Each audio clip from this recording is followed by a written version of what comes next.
Hey, 42 here. On the 6th of December 1966, four guys from Liverpool stepped into Abbey Road Studios and began to record an album. 333 hours and many questionable substances later, the Beatles had emerged, having produced their 8th album, Sgt. Pepper's Lonely Hearts Club Band.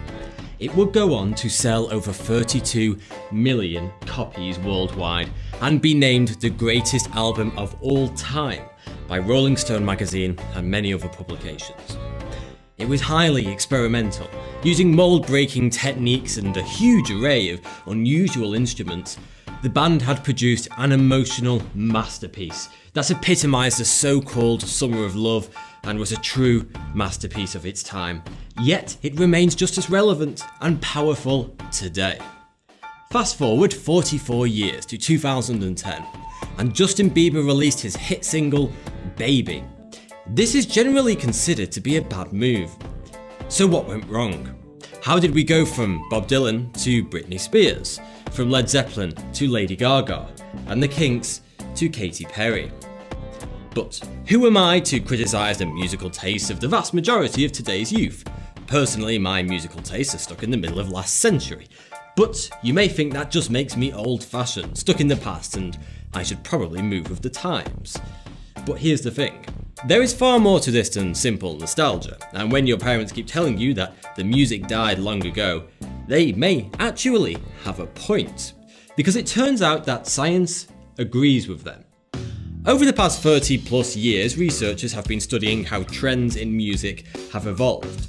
And a recent study in 2012 by the Spanish National Research Council revealed that the suspicions of somewhat antiquated individuals, such as myself, are very true. Music is getting worse every year. The researchers took around 500,000 recordings from all genres of music, from the period of 1955 to 2010. And they meticulously ran every single song through a set of complex algorithms.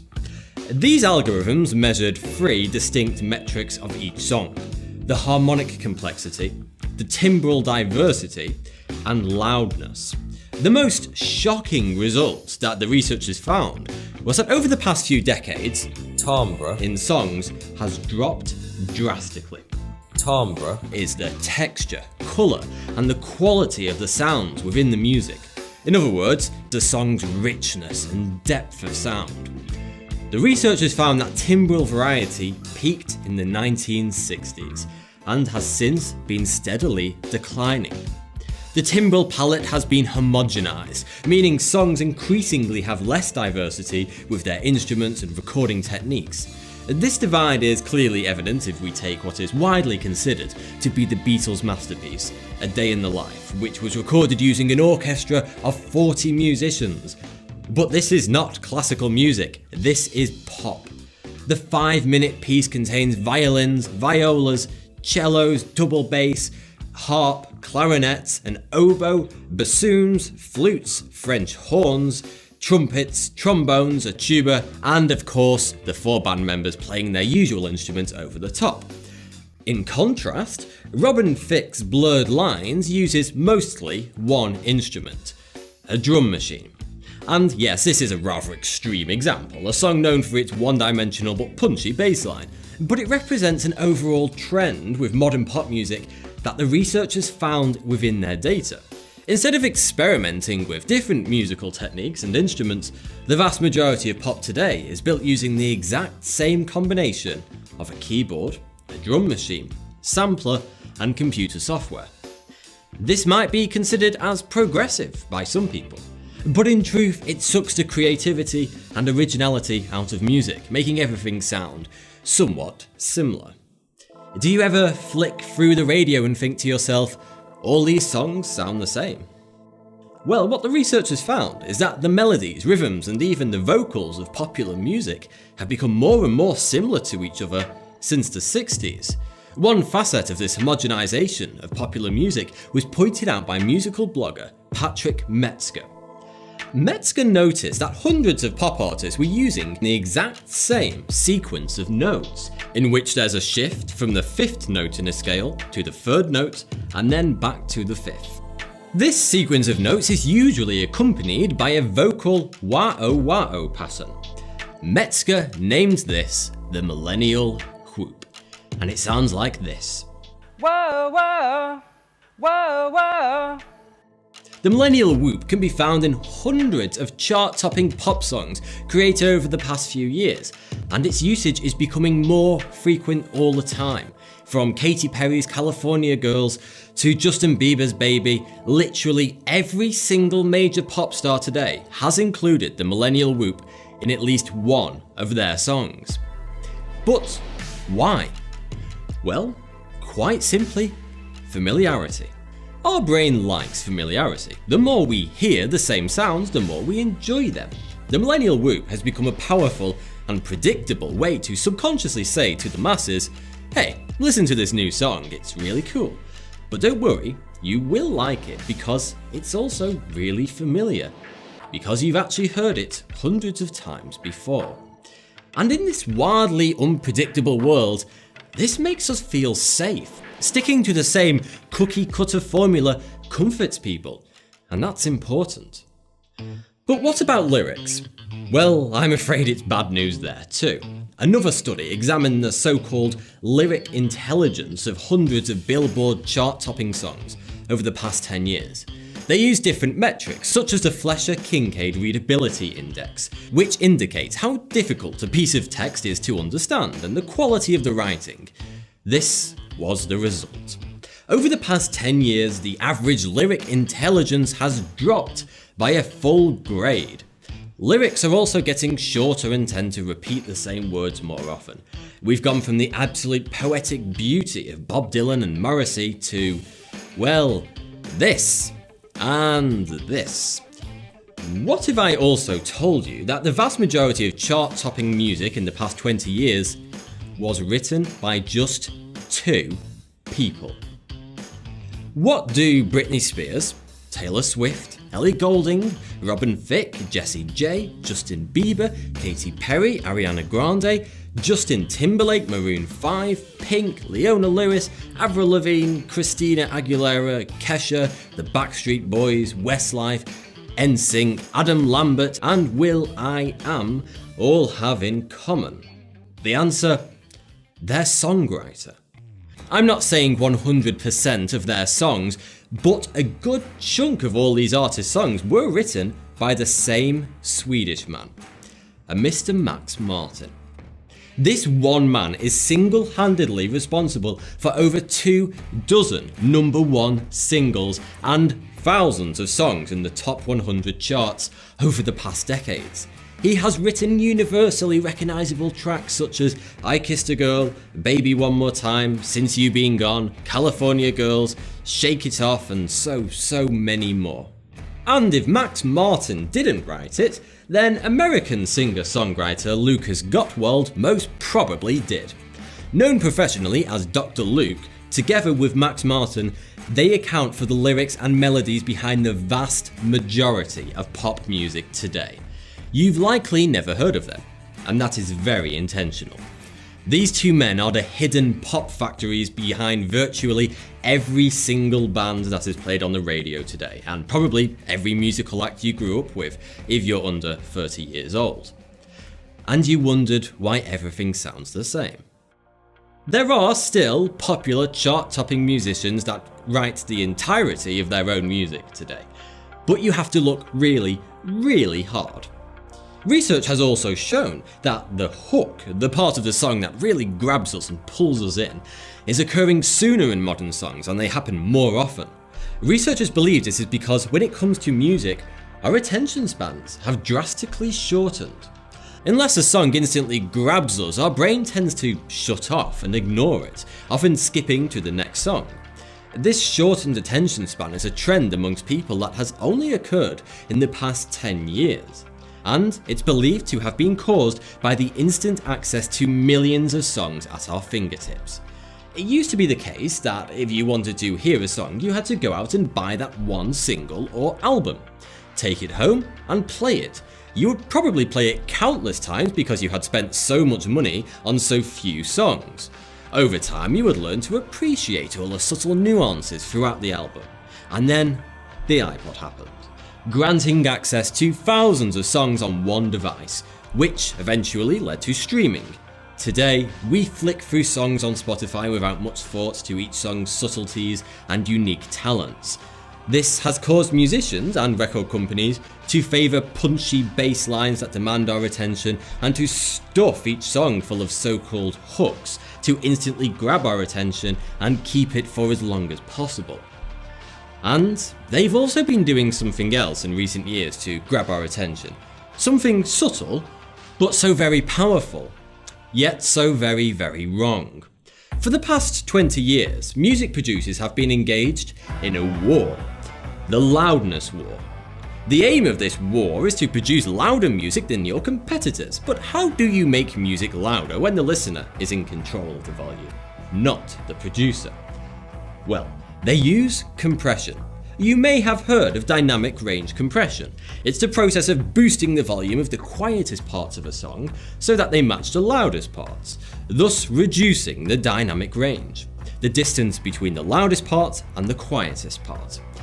This makes the whole song sound much, much louder than the uncompressed version, no matter what volume the listener has set their device to. It's like me standing in the middle of the street and mumbling nonsense to myself, occasionally whispers and sometimes speaking a bit louder. A few people might notice and avoid me. But then, if I were to compress my dynamic range, I would suddenly be bellowing out every single word at the top of my voice loudly and proudly. Suddenly, everyone turns around to look at the crazy man shouting in the street and the police would be called.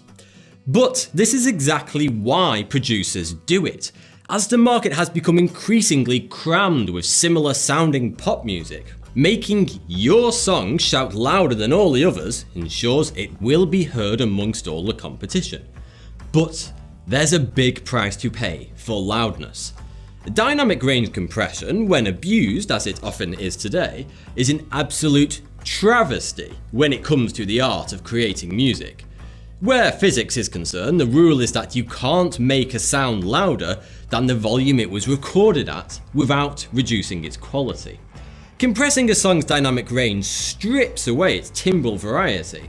It muddies the sound. Subtle nuances that would have before been very noticeable and could have been appreciated are now no longer nuanced. They sound exactly the same as the rest of the track. Listen to this short recording without any compression.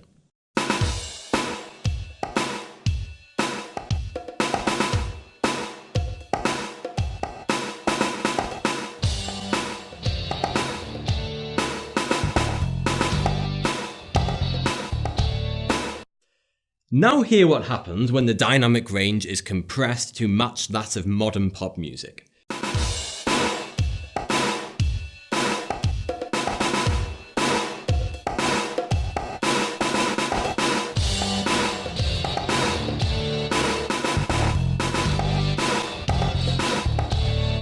Hear how everything sounds less punchy and vibrant. The drum beats stand out less. Everything just makes less of an impact. But at the end of the day, there is a very real reason why popular musicians and producers today don't stray away from their safe haven of repetitive, monotonous drum machines, unimaginative, factory-produced lyrics, rhythms stolen from the previous popular song then chopped up and changed slightly, and of course their ever-popular millennial whoops. It all has to do with risk. In the 50s, 60s and 70s, record labels would receive hundreds of demo tapes from budding young artists every week. They would sift through them and the most talented acts would be offered record contracts. Even if they weren't that special, it didn't matter too much. The record label would just throw a few £1,000s into marketing, and if the public liked their music, they would naturally gain traction and make it big. If not, they would fade away into the night. And this is crucial, because importantly, the public were voting with their ears for the best, the most talented musicians, singers and songwriters. We, the people, were the final judge and jury, the ultimate arbiter. And so musicians had to be really bloody talented to impress us enough to stick around and make more music. There was just no room for sloppiness or the untalented. But this method was risky, because many times record labels would pump thousands of pounds into an act that weren't destined to be, and their gamble wouldn't pay off, losing their investment. But when they signed the really big acts, it would balance the books. However, today, promoting a new band is more expensive than ever. Over time, the cost of breaking in a new artist onto the global music scene has skyrocketed.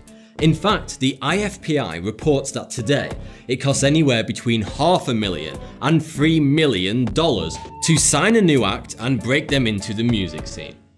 That's a hell of a lot of money. Would you want to gamble with $3 million? No, neither do music producers. So, the industry has reacted by removing the risk. Instead of trying to find genuine musical talent, they simply take a pretty young face, usually from a TV talent show, and then simply force the public to like them by brainwashing them. Instead of allowing the public to grow to like an artist and make their own mind up about the quality of their music, the industry now simply makes you like their music, thus removing all the financial risk. Brainwash, you say. How on earth do they do that? Well, have you ever noticed how that popular new song seems to follow you around everywhere you go? It's on every single radio station. It's played in your favourite stores, the supermarket, all over the internet, and even in the latest Hollywood movies and popular TV shows. This is no coincidence. What that is, in fact, is the record label's $3 million making sure that that new single is quite literally everywhere, completely unescapable. You will hear it whether you want to or not. Remember, I was talking about the power of familiarity. It's called the mere exposure effect, a psychological phenomenon by which people develop a preference for things they see and hear often. Our brain releases dopamine when we hear a song that we've heard a few times before, and the effect only gets stronger with each listen. Can you remember the very first time you heard your favourite pop songs from the past 10 years? Whether it be Gangnam Style, Happy, All About That Bass, Blurred Lines, Hotline Bling. Did you truly like it the first time you heard it? Or were you, in fact, kind of repulsed? Did you have this brief moment when you thought, what the hell is this? But then you heard it a few more times and you began to think, well, I guess it's kinda catchy. And then your friends are all listening to it and you hear it a few more times and boom, it's your new favourite song and you can't stop playing it. If this has happened to you, then I'm afraid you have been brainwashed. The mere exposure effect has worked on you. Surely if a song is a truly great song, then you wouldn't need to force yourself to love it. You wouldn't need to be won over for a period of repeated exposure. You would just like it the first time you heard it. We all have different musical tastes, but they are sadly being overridden, diluted and emulsified by the brainwashing activities of big record labels, the repeated and constant exposure to manufactured songs that we've heard 100 times before. Don't get me wrong, there are many fantastically talented bands out there today, but in today's industry, virtually none of them will ever be signed because they are simply too risky to promote, because they don't fit the usual pop formula. They are different. But being different is important. You may be thinking, so what if I've been brainwashed? I enjoy contemporary popular music. And isn't that what's most important at the end of the day? Yes, of course. Music is an expression of your personality, and it should be enjoyed no matter what others think or say. But it's also really important to not let creativity and originality disappear. Music as an art form is dying. It's being replaced by music which is a disposable product designed to sell, but not to inspire.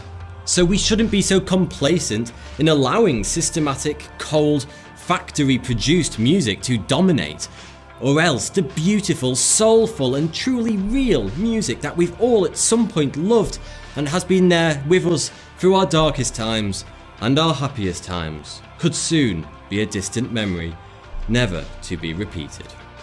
Thanks for watching. If you enjoyed this video, then please click here to support me on Patreon, which really helps out the channel, and you can get some cool rewards like early access to all my videos. Click here to watch another video, and if you haven't already, don't forget to subscribe.